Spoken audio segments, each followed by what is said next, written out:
Share করবো তোমাদের সাথে নিরামিষ ডাল রেসিপি। তার জন্য মুগ ডাল নিয়ে নিয়েছি, শুকনো কড়াতে লাল করে ভেজে তুলে নেব। হয়ে গেছে লাল করে ভাজা, এবার তুলে নিয়ে জল দিয়ে ভালো করে ধুয়ে নেব। আর জল সমেত দিয়ে দিলাম কড়াতে। এবার ডালের মধ্যে নুন দিয়ে এবার সিদ্ধ করে নেব। ঠিক সিদ্ধ হয়ে গেছে, দেখো। এবার আদা কাঁচা লঙ্কা থেতো করে নিয়েছি, বেগুনটাকে এরকম ডুমো করে কেটে নিয়েছি। খুন্তি দিয়ে ভালো করে ডালটা ঘেটে পরিমাণ মতো জল দিয়ে দিলাম। কড়াতে সর্ষের তেল দিয়ে দেবো। গরম হয়ে গেলে নুন আর হলুদ দিয়ে ভালো করে মিশিয়ে বেগুন দিয়ে দেবো। বেগুন সব দিয়ে এবার লালচে করে ভেজে তুলে নেব।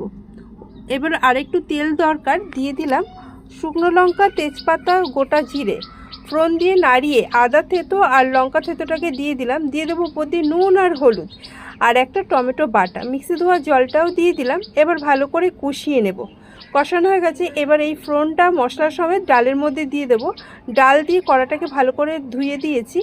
এবার ডালটা যখন ফুটে উঠবে তখন বেগুনটা দিয়ে দেবো, দিয়ে ঢাকা দিয়ে দেবো 5 মিনিটের জন্য। উপর দিয়ে গরম মশলা আর 1 চামচ ঘি দিয়ে গ্যাস বন্ধ করে আবার ঢাকা দিয়ে দেবো।